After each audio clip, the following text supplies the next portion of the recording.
চলুন আজকে আমি আপনাদেরকে দেখাবো ৭,৫০০ রুম বিশিষ্ট হোটেলের ব্রেকফাস্টটা কেমন হয়।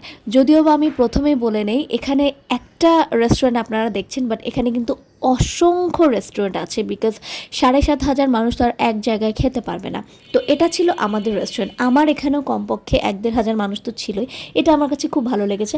তবে যেটা বলবো, গেন্টিং হাইল্যান্ড কিন্তু টোটালি চাইনিজদের, হ্যাঁ, এটা ওরাই বিল্ড করেছে। সো এখানে গেস্ট হিসেবে অধিকাংশ চাইনিজরাই ছিল, অ্যান্ড ফুডও একটু চাইনিজ টাইপেরই ছিল। তো এই প্রথম হচ্ছে যে আমার একটু খেতে কষ্ট হচ্ছিল। হ্যাঁ, যদি এমন হতো যে আমি সব ধরনের ভেজিটেবল খাই, সব ধরনের সব কিছু খাই, তাহলে হয়তো আমার খেতে কষ্ট হতো না। বাট আমার একটু খেতে কেমন যেন লাগছিল, বিকজ ওখানে একটু চাইনিজ ফুড বেশি ছিল।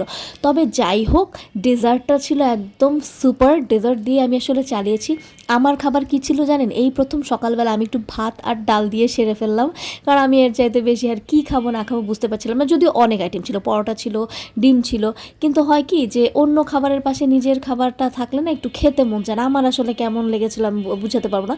তো যাই হোক, এখানে অনেক কম সংখ্যক মানুষ দেখছেন, এবং আমাদের হোটেলটা এমনিতে অনেক উপরে, এবং ওইখানে ওরা আমাদেরকে ওদের পার্সোনাল শাটল দিয়ে এনেছে। অ্যান্ড এই মুহূর্তে আমি অলমোস্ট ২৩০০ থেকে ২৪০০ ফিট উপরে আছি, মাটির থেকে উপরে।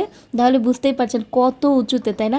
আশেপাশে কিচ্ছু দেখা যাচ্ছে না, চারিদিকে শুধু মেঘ আর মেঘ, আর মাঝখানে আমাদের এই রেস্টুরেন্টটা। এখানে ব্রেকফাস্ট করে অনেক ভালো লেগেছে। আমি শুধু ডেজার্ট খেয়েছি আর একটু ভাত ডাল খেয়ে নিয়েছি। তবে এক্সপিরিয়েন্সটা অনেক ভালো ছিল, অনেক মজা ছিল।